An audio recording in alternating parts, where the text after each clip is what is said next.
Bem, e para que as informações possam trafegar entre os dispositivos de entrada, o processador, a memória e os dispositivos de saída, é necessário que o computador faça uso de uma linguagem. Então, é sobre essa linguagem que nós vamos falar agora. Essa linguagem é a linguagem digital, pelo fato do computador ser um equipamento digital. Então, vamos ver como é que a coisa funciona.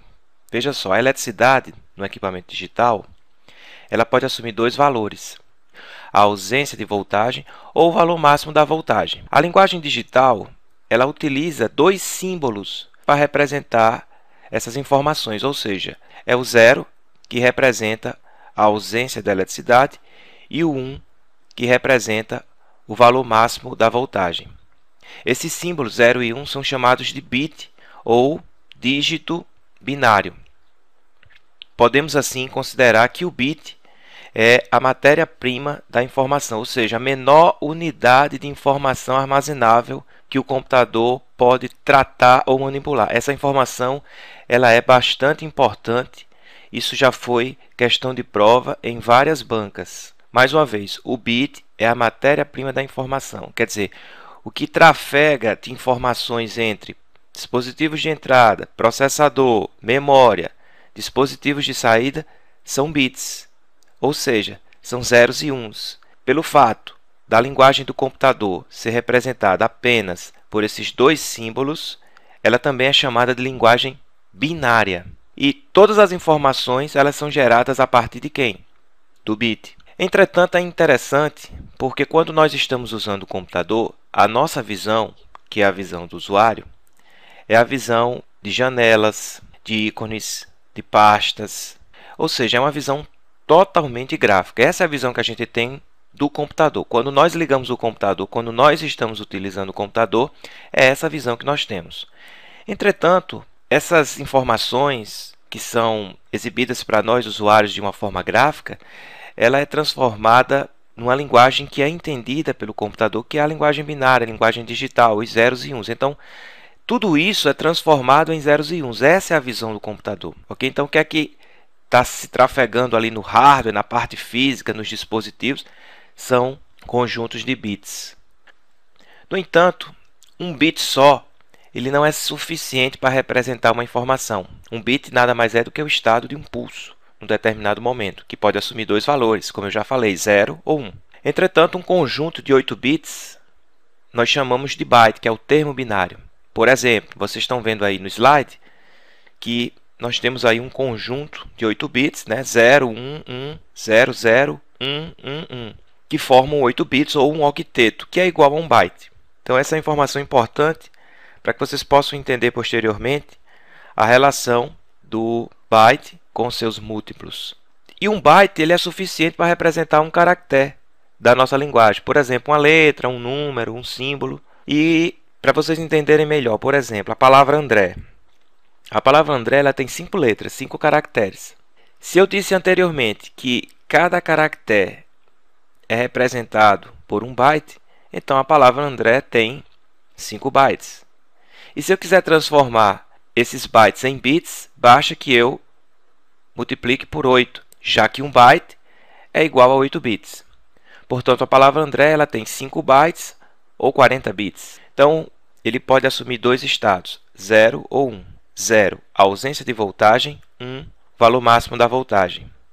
Um conjunto de 8 bits forma o byte, e um byte é suficiente para representar um caractere da nossa linguagem. Então, diante do que a gente falou com relação à linguagem digital, bits e bytes são as unidades de medida da informação.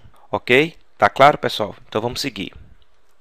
No entanto, eu mostrei para vocês, no slide anterior, que cada caractere da nossa linguagem ela é representada por um byte ou um conjunto de 8 bits. No entanto, existem códigos de caracteres que são usados para padronizar essa representação.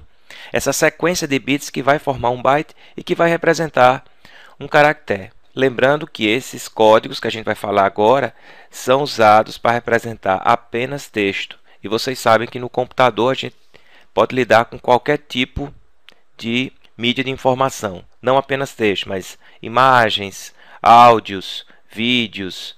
O fato é, qualquer tipo de informação tem como matéria-prima os bits. Agora, esses códigos de caracteres, eles são usados para representar texto. Quais são esses códigos de caracteres? Os principais códigos de caracteres são o ASCII, que é o Código Americano Padrão para intercâmbio de informações e a tradução desse termo. Esse código ele utiliza 8 bits ou 1 byte para representar cada caractere, totalizando então 256 combinações, que é equivalente a 2 elevado a 8. É uma espécie de tabela que tem lá a representação de 256 caracteres. Caracteres de texto, como por exemplo as letras de A a Z minúsculas, as letras de A a Z maiúsculos, caracteres acentuados, os números de 0 a 9 e também caracteres gráficos. Além do ASCII, eu tenho um outro código bastante utilizado que é o Unicode. Esse código de caractere ele utiliza 16 bits ou 2 bytes para representar cada caractere, totalizando 2 elevado a 16 combinações ou 65.536 caracteres, ou seja, muito mais possibilidades de representação. E ele é compatível com o código ASCII. Então, esses são os dois principais códigos de caracteres que são usados para representar os caracteres da nossa linguagem. E esses códigos são usados para que haja uma padronização dos caracteres e assim poder haver uma comunicação entre sistemas. Ok, pessoal? Então vamos seguir. Bem, a gente já falou que as unidades de medida da informação são o bit e o byte. Que um byte é formado por 8 bits. Que um byte é suficiente para armazenar um caractere da nossa linguagem. Que a menor unidade de informação que o computador pode tratar ou manipular é o bit. Entretanto, nós temos múltiplos do byte que são usados para representar informações maiores, capacidades maiores. E é justamente sobre isso que a gente vai falar agora, sobre as unidades de medida para armazenamento de dados. O modelo tradicional é representado da seguinte forma. A gente já sabe que um byte é igual a 8 bits. No entanto, se eu tiver 1024 bytes ou 2 elevado a 10 bytes, eu tenho 1 kilobyte. Eu estou falando aí da ordem de milhares de bytes. Entretanto, se eu tiver um conjunto de 1024 kilobytes, que representa 2 elevado a 20 bytes, eu tenho 1 megabyte. Então, eu estou falando aí da ordem de milhões de bytes. Se eu tiver 1024 megabytes, eu estou falando da ordem de 2 elevado a 30 bytes, ou 1 gigabyte. Eu estou falando de bilhões de bytes. Se eu tiver 1024 gigabytes, ou 2 elevado a 40 bytes, eu estou falando de 1 terabyte, ou trilhão de bytes. Toda vida que a gente estiver falando em milhares de bytes, a gente está falando em kilobyte. Quando a gente estiver falando em milhões de bytes, a gente está falando em megabyte. Em bilhões de bytes, em gigabyte. E em trilhões de bytes, em terabyte. Isso é muito importante porque tem muitas questões de prova que vão exigir que vocês conheçam a relação entre o byte e seus múltiplos, o kilobyte, o megabyte, o gigabyte, o terabyte. Mas independente dessa conversão, normalmente as questões elas pedem para que você possa converter um múltiplo do byte em bytes. Então, se você quiser converter, por exemplo, terabyte em bytes, você já sabe que o resultado vai ser trilhões de bytes. Gigabyte para byte vão ser bilhões de bytes. E assim sucessivamente. Esse é o modelo tradicional. Um outro modelo que nós temos, que é o novo modelo oficial adotado pelo Sistema Internacional de Unidades de Medida, para as unidades binárias, funciona da seguinte forma. 1 kilobyte são 1000 bytes e não 1024 bytes como no modelo tradicional. E nesse novo modelo, os 1024 bytes é chamado de kibibyte. Inclusive eu já vi em prova de concurso, em vez de ele colocar 1KB, ele colocar 1KIB, que na verdade é a mesma coisa quando comparado ao modelo tradicional. Se você estiver levando em consideração o modelo tradicional, 1KB é 1024 bytes. Se você estiver levando em consideração o novo modelo, 1024 bytes é representado por 1 kibibyte. O que vai definir se você vai fazer a conversão usando o modelo tradicional ou o novo modelo oficial é a questão. Ok? É importante que vocês entendam aí esses dois modelos para que numa questão vocês possam saber que modelo utilizar. Vamos falar um pouco agora sobre conversão entre as unidades. A gente tem o byte, né, que é a menor unidade capaz de representar uma informação. Se você tiver aí um conjunto de 1024 bytes ou 2 elevado a 10, você tem 1 kilobyte. Se você tiver um conjunto de 1024 kilobytes, que representa 2 elevado a 10 kilobytes, você tem 1 megabyte, e assim sucessivamente. Se você tiver 2 elevado a 10 megabytes ou 1024 megabytes, você tem 1 gigabyte. Se você tiver 2 elevado a 10 gigabytes ou 1024 gigabytes, você tem 1 terabyte. E assim sucessivamente. Então, o byte é o menor das unidades e o terabyte é a maior das unidades nesse contexto. Então, veja só. Para que eu possa converter uma unidade maior, por exemplo, terabyte em gigabyte, gigabyte em megabyte, megabyte em kilobyte, kilobyte em byte, eu vou estar sempre multiplicando por 1024. Ok? Então, por exemplo, 1 terabyte é igual a 1024 gigabytes. 1 gigabyte é igual a 1024 megabytes. E assim sucessivamente. Por outro lado, se eu quiser transformar uma unidade menor, por exemplo, o byte no kilobyte, o kilobyte no megabyte, o megabyte no gigabyte, o gigabyte no terabyte, eu vou fazer o processo inverso. Dividir por 1024. Então, sempre que você quer converter de uma unidade maior para uma menor, você multiplica por 1024. Se você quiser converter de uma unidade menor para uma maior, você divide por 1024. Vamos fazer um exercício para que vocês entendam como é que esse tipo de assunto é cobrado numa prova. Vamos resolver um exercício. Por exemplo, qual a capacidade de um pendrive de 2 GB em bytes? É um tipo de questão comum em provas. Então, como é que a gente resolveria essa questão? Então, a situação é essa. Eu tenho a informação em gigabyte, é isso? Os 2 GB do pendrive, e preciso saber qual o valor correspondente em bytes. Essa é a minha necessidade. Então, para isso, considerando o que eu expliquei para vocês anteriormente, eu vou ter que pegar a informação em gigabyte e multiplicar por 1024 quantas vezes, pessoal? 3 vezes. Ou seja, você vai ter que 2 GB é igual a 2 vezes 1024 vezes 1024 vezes 1024, 3 vezes, como eu falei anteriormente. Isso vai dar aí em torno de 2 bilhões de bytes. Então, dependendo da questão, se ele não se preocupar com o valor exato, você já sabe que a resposta é da ordem dos bilhões de bytes. Porque quando eu estou falando em gigabyte, eu estou falando da ordem dos bilhões de bytes. Se fosse megabyte, milhões de bytes. Se fosse kilobyte, milhares de bytes. Ok? Uma outra possibilidade da gente ter a resposta é na base 2. Então, por exemplo, 2 GB é a mesma coisa que 2 elevado a 1 vezes 1024 é 2 elevado a 10, vezes 2 elevado a 10, vezes 2 elevado a 10. E aí você mantém a base, já que a base é igual, soma os expoentes, e aí você vai ter que 2 GB é 2 elevado a 31 bytes. Ok? Então, está aí resolvida uma questão que fala sobre conversão de unidades. Ok, pessoal?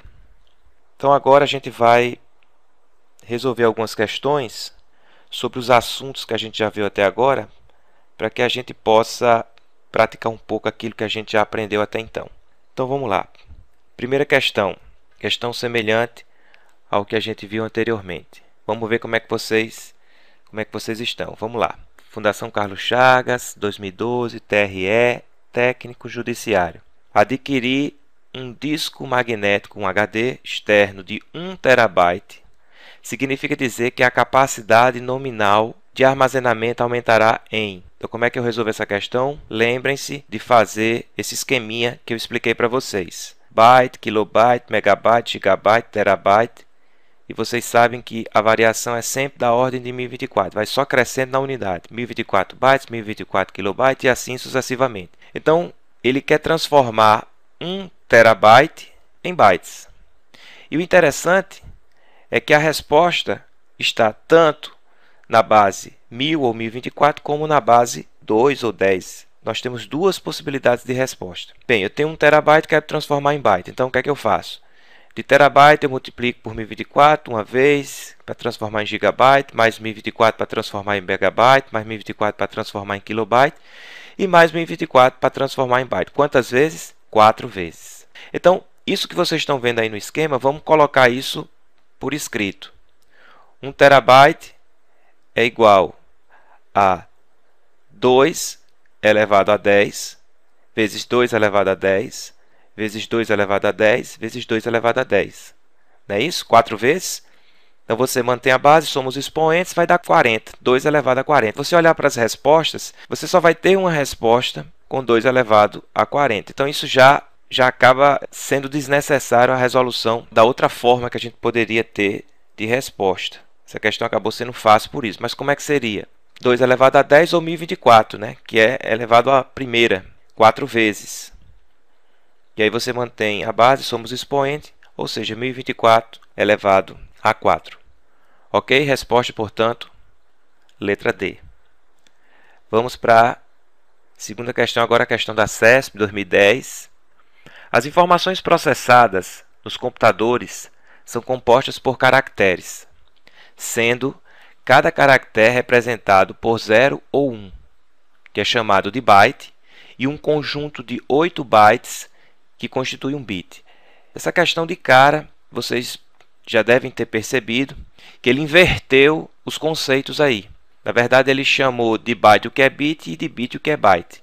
Ou seja, para que a questão estivesse correta, bastava que você invertesse aí os termos. E aí a questão estaria correta. Então, o erro está justamente nessa troca dos conceitos aí. Questão errada.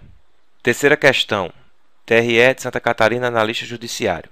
Em relação aos tipos de equipamentos e suas marcas e modelos, relacione a segunda coluna de acordo com a primeira e após assinale a alternativa que representa a sequência correta. Então, pessoal, uma questão interessante que fala de tipos de computadores, que a gente falou aqui no início do nosso curso. Nós temos 3 tipos de computadores: smartphone, tablet e notebook. E na segunda coluna a gente tem alguns modelos aí para a gente relacionar. Então, por exemplo, o primeiro modelo que nós temos aí é um iPad. Um iPad é o quê? É um smartphone, um tablet ou um notebook. Se vocês observarem no slide sobre tablet, a gente colocou alguns exemplos que eu disse para vocês que tinham aparecido em provas anteriores. Então, a primeira opção aí é tablet. Então, se vocês observarem, a gente já elimina aí de cara a letra A e a letra B, ficando a letra C e a letra D como possíveis respostas. Se vocês observarem, na letra C e na letra D, os próximos 2 itens são iguais. Ou seja, o Sony Vaio, segundo a questão, é um notebook e o iPhone é um smartphone. Mesmo que você não soubesse, pela circunstância da questão, você deduziria pelas possíveis respostas. Restando agora a diferença aí entre a letra C e a letra D, que é justamente o quarto item aí que ele fala no Galaxy Tab. Então, segundo as respostas, o Galaxy Tab pode ser um smartphone ou 2 tablet. Se vocês lembram da explicação que eu dei para vocês, o Galaxy Tab é um tablet. E essa palavra tab lembra a palavra tablet. Eu acho que isso também pode ser usado como uma forma de vocês definirem aí que tipo de computador seria. E por fim, o Dell Inspiron 14 polegadas, que é um notebook. Então a questão ela se torna fácil a partir do conhecimento que você tem sobre os modelos desses 3 tipos de computadores. Portanto, a resposta aí, letra D de dado. Agora vamos ver uma outra questão aqui da CESP, que diz o seguinte: a menor unidade de informação armazenável em um computador é o byte, suficiente em muitos casos para armazenar um caractere. Então, é uma questão capciosa, porque ela deixa você um pouco na dúvida. E aí, quem é menor, é o bit ou é o byte? A gente sabe que é o bit, mas será que a questão, por estar falando em informação armazenável, vai considerar o byte? Enfim, essa questão é uma questão um pouco polêmica, foi bastante debatida, né, em alguns sites especializados aí em concurso. Mas é importante vocês entenderem qual é o posicionamento da banca. Então, essa questão ela caiu muito parecida numa prova anterior também na Fundação Carlos Chagas. E o entendimento tanto da Fundação Carlos Chagas como da CESP é o mesmo, de que a menor unidade de informação armazenável é o bit e não o byte. Então, é importante que vocês entendam o entendimento da banca.